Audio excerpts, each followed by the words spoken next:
tarde a todos, boa tarde igreja, boa tarde povo de Deus, boa tarde ministros de Deus presentes que estão me acompanhar, que estão me ouvir através do seu receptor, através da internet, através dos seus, nesta sala presente e através dos seus, através das parabólicas e tal. Deus abençoe vocês. E neste momento nós queremos falar sobre as 6 vestes de José. José é uma imagem, é uma tipologia de Jesus. José e Jesus têm missões paralelas. E eu digo que José é a sombra da vida de Jesus. José é a sombra da missão de Jesus. Tudo que Jesus vinha fazer no Novo Testamento, eu digo que a sombra é a vida de José no Antigo Testamento. Há vidas, eu fiz uma comparação entre as duas vidas, entre as duas personagens, José e Jesus. É por isso que eu disse que José é a imagem, é a sombra de missões ou missão de Jesus Cristo aqui na terra, no Novo Testamento. Falei das 6 vestes de José. Eu sei que a história, você conhece muito bem esta história. E eu queria levar esta mensagem de uma forma particular. Eu queria levar uma mensagem especialmente para você que está me acompanhar através do seu leitor DVD, através da internet, através do teu receptor. As 6 vestes de José, você pode perguntar, pastor, mas será que José só tem 6 vestes? A vida toda de José só tinha 6 vestes? Eu vou te dizer que não fisicamente, mas espiritualmente, através da luz da palavra que nós vamos receber nesta tarde, eu digo sim. Como? Eu vou comprovar na luz da palavra de Deus. José nasceu numa família de 12, que nós chamamos as 12 tribos de Israel. José é um deles. Entre os 11 irmãos, ele é a 12ª pessoa desta família. Então, José nasceu desta família. José tinha uma missão. José vinha fazer uma missão.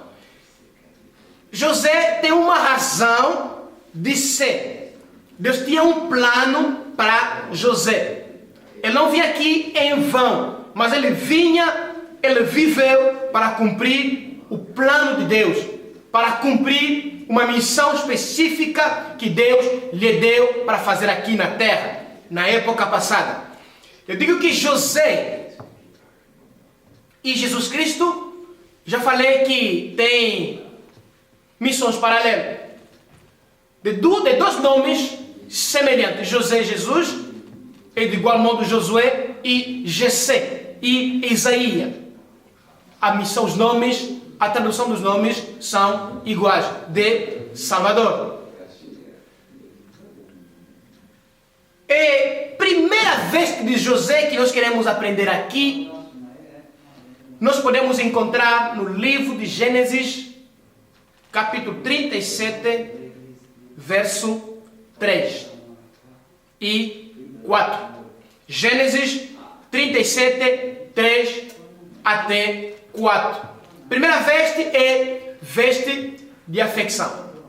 E eu queria dizer antes que as 6 vestes da vida de José, que nós vamos aprender aqui, se o cristão, depois da mensagem, entender a mensagem, compreender a mensagem de uma forma profética, de uma forma específica, de uma forma especial para você, e ver que essas coisas, essas vestes, não se encontram na sua vida, irmãos, se preocupe.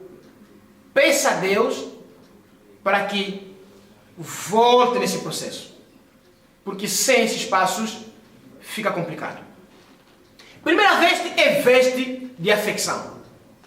Gênesis 37, 3 a 4. Vamos ler o que a Bíblia nos ensina. Diz assim: ora, Israel amava mais a José que a todos os seus filhos, porque era filho da sua velhice, e fez-lhe uma túnica talar de mangas compridas. Israel amava mais a José que a todos seus filhos, porque era o filho da sua velhice, e fez-lhe uma túnica talar de mangas compridas. Talar significa de muitas cores. E às vezes nos apresentam muitas cores. Dos filmes nós podemos ver as cores do arco-íris. E se nós optamos nessas cores do arco-íris, nós podemos dizer que José era o filho da aliança. Porque Deus fez aliança com Noé e deu-lhe um sinal da sua aliança, que era o arco-íris. E com esse sinal da aliança, Deus diz que nunca mais destruirei o mundo através da água ou da chuva. E José também, eu falei que primeira veste é veste de afeição. José também amava o seu filho mais do que todos os filhos que ele tinha. Porque tinha mais filhos, não tinha só o único filho José, tinha mais filhos. Mas ele, todo o seu coração estava em José. Como um dia, o Espírito Santo, a voz, saiu do céu, declarou palavra dizendo: este é o meu filho amado, nele que me alegro, nele que me comprazo. Diz o céu, a voz veio do céu. Deus declarou palavras sobre Jesus. E a Bíblia termina a dizer que ouçam-no. Então significa, aqui comparando com José, nós podemos ver que, como eu já disse, que José é a imagem, é a sombra de Jesus no Antigo Testamento. A minha opinião e a minha compreensão na luz da palavra de Deus. José, quando amou seu filho, não parou por ali. Jacó, quando amou seu filho, não parou por ali. Mas a Bíblia diz que fez uma aliança com ele. Toda aliança tem um sinal. Todo acordo tem um sinal. O sinal do acordo.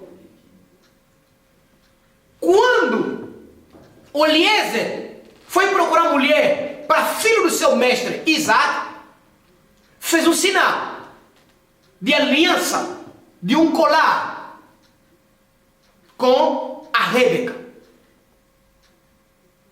Também quando Jacó, que é Israel, amou seu filho, fez um sinal.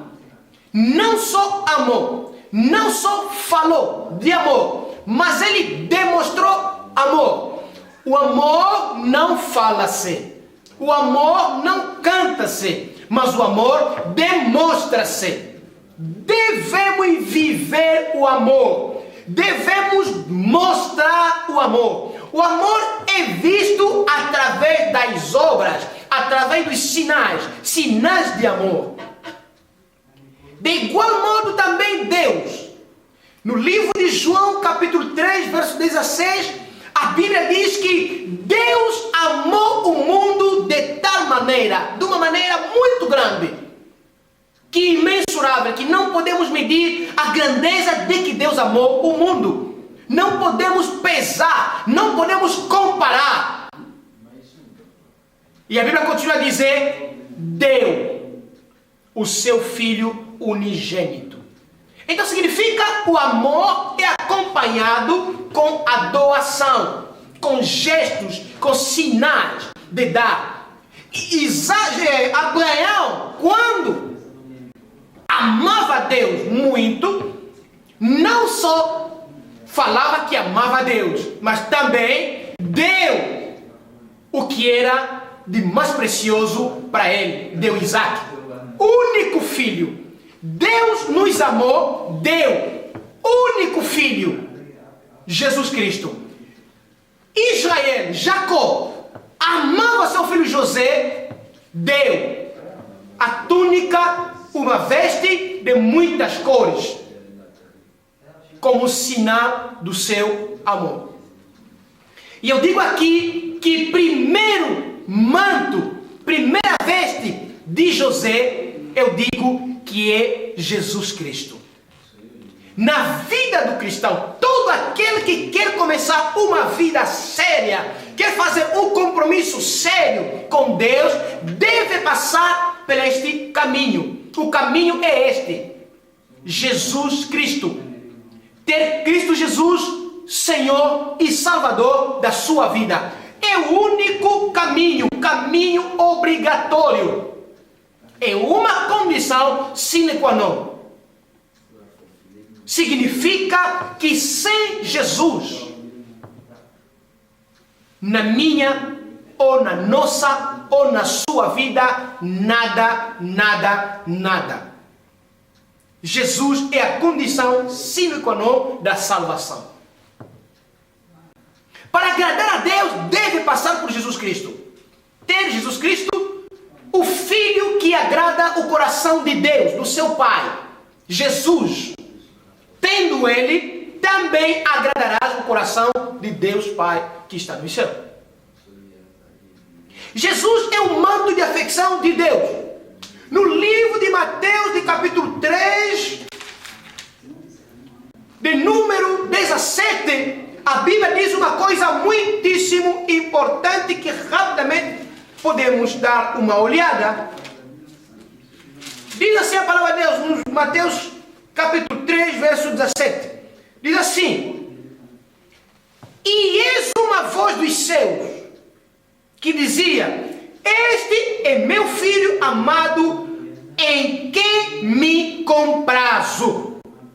Eu já acabei de dizer que Jesus é o Filho amado de Deus, que agrada o coração de Deus. Se nós queremos agradar o coração de Deus, nós temos que ter Jesus Cristo na minha vida, na sua vida e na nossa vida. Nas nossas vidas, aliás. E não só para nós, mas também devemos afetar as pessoas que ainda não conhecem, influenciarmos as pessoas que ainda não conhecem, para que eles também possam se ligar a nós para agradar o coração de Deus. É muito importante.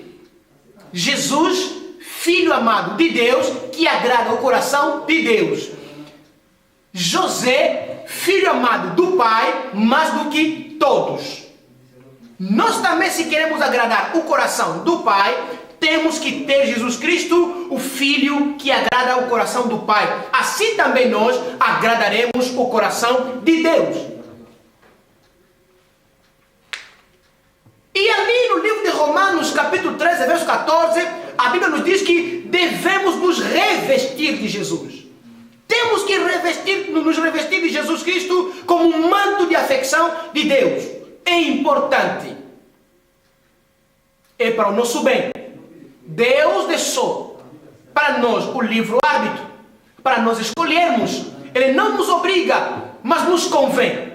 Nos convém nos revestirmos deste manto.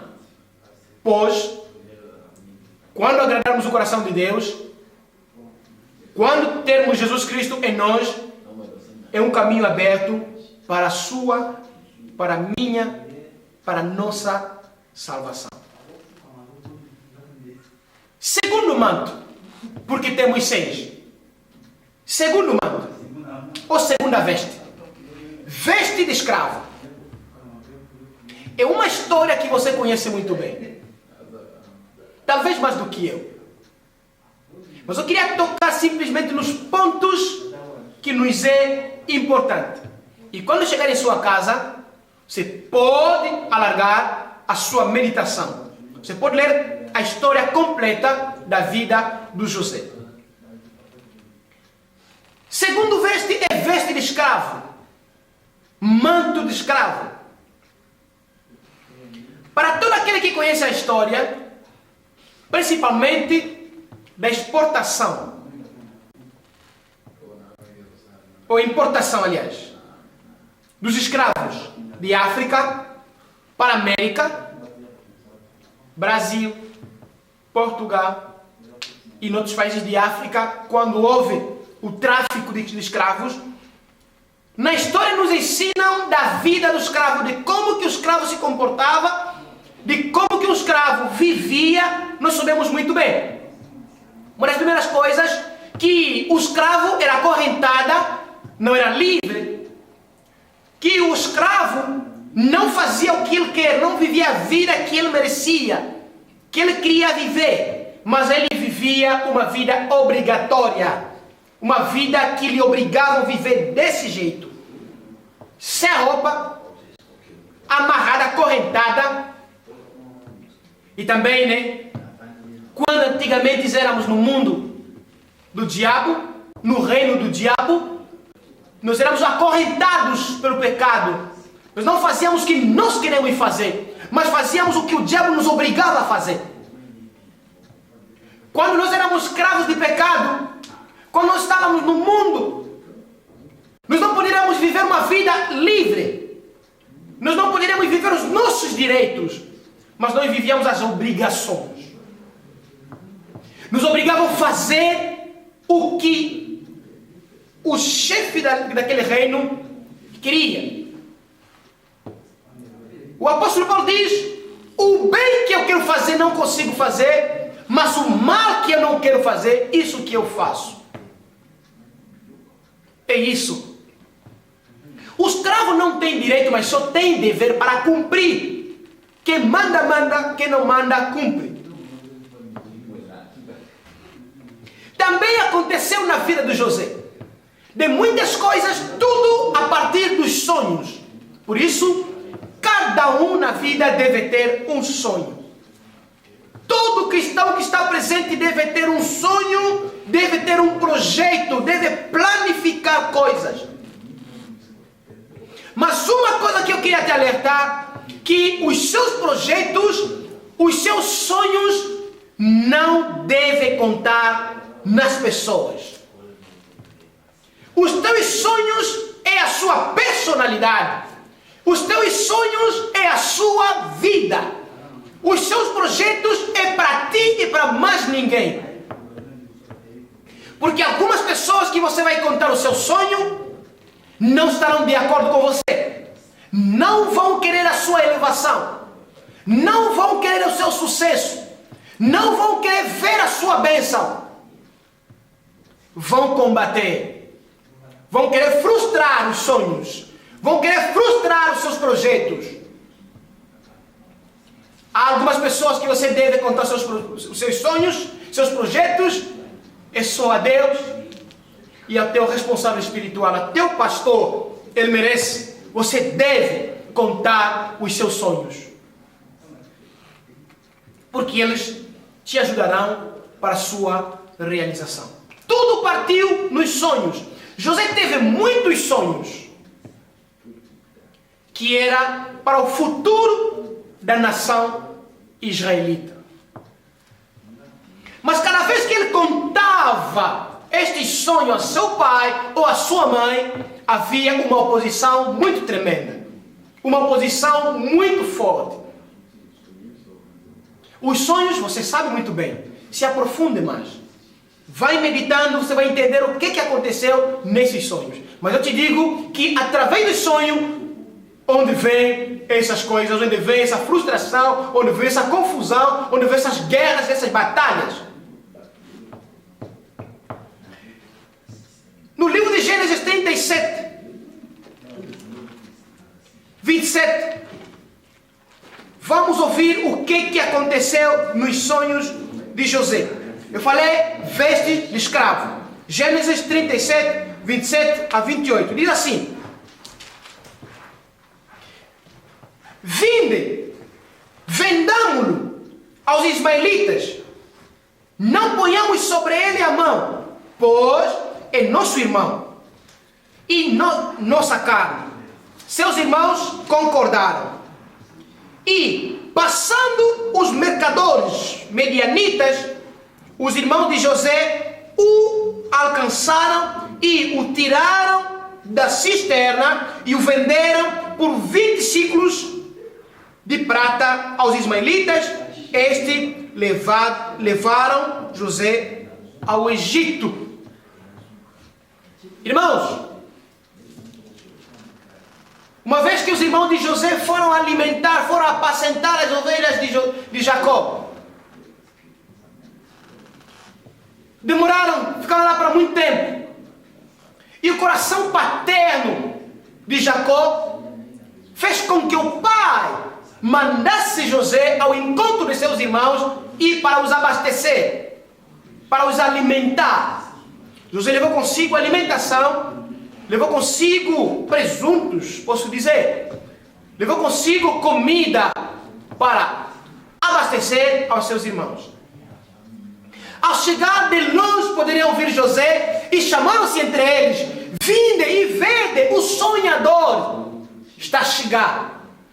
Planejaram matar José para que vejam se os seus sonhos serão realizados. Prenderam José, bateram José, lançaram José numa cova, numa cisterna, para que possam frustrar, para que possam estragar os sonhos que José tinha, o plano de Deus para a vida de José. E aparece o Rubem, um dos irmãos, deu uma ideia. Mas esta ideia não era bem desse jeito. A vontade dele, a ideia principal ou central dele era, depois de se retirarem, ele poderia voltar para o tirar da cisterna, para salvar a vida de José. Afinal de contas, os nossos planos não são planos de Deus. Não podemos ajudar Deus. Ninguém pode ajudar Deus. Deus é soberano. Ele faz as coisas de forma que Ele planificou, a quem Ele quer, no momento que Ele escolher, no momento certo. E de repente viram os ismaelitas, que eram traficantes de escravos, de seres humanos, passavam, e ele pegaram José e venderam. E eu disse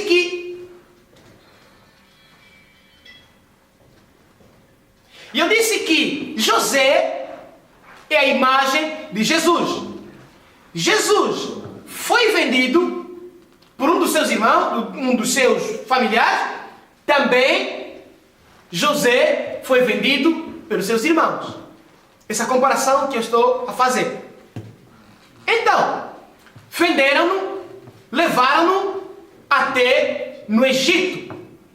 José foi no Egito não como rei. Não foi no Egito não como traficante. Não foi como empresário. Mas ele foi no Egito como escravo. E o que é que eu queria dizer com isso? Entre nós, irmãos, somos escravos de Deus. Nós somos escravos de Deus. Porque a Bíblia nos diz, no livro de Romanos 6, 19 a 20, que outrora nós éramos escravos do diabo, escravos de pecado. Eu já disse que fazíamos não o que nós queríamos fazer, mas nos obrigavam a fazer o que Ele queria que nós fizéssemos. Não tínhamos direito, só tínhamos dever para cumprir. É a mesma coisa.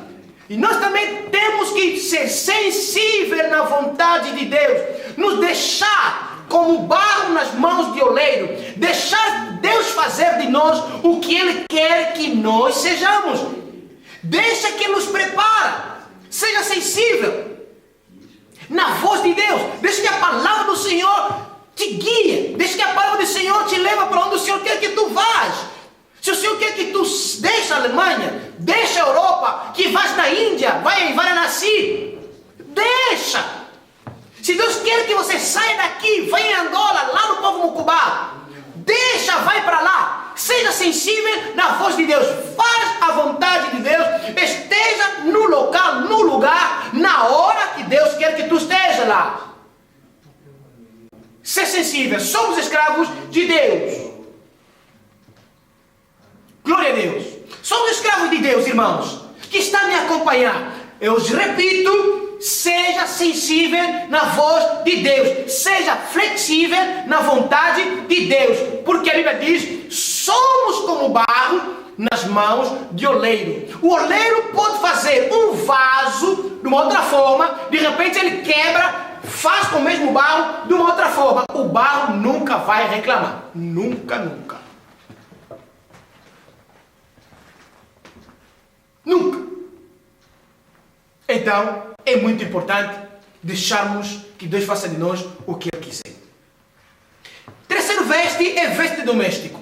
Quando José chegou no Egito, ele foi revendido pelo oficial de Faraó, que é o Potifar. Potifar comprou José, levou-lhe em sua casa como servo. Como servo, foi para servir. Nós não estamos aqui neste mundo para servir, mas para ser, não para ser servido, mas para servirmos a Deus e ao próximo. Jesus, o exemplo, deixou o céu, veio aqui na terra, não para ser servido, mas para servir. A Bíblia diz, se esvaziou a si mesmo e teve forma de um servo. Ele veio aqui na terra como um servo. Irmãos, não conseguimos de acabar a nossa mensagem, mas se Deus quiser, nós iremos de acabar essa mensagem. Nas próximas conferências, poderemos acompanhar o resto das vestes que falta para nós aprendermos. Que Deus te abençoe. Estamos juntos em nome de Jesus Cristo. Amém.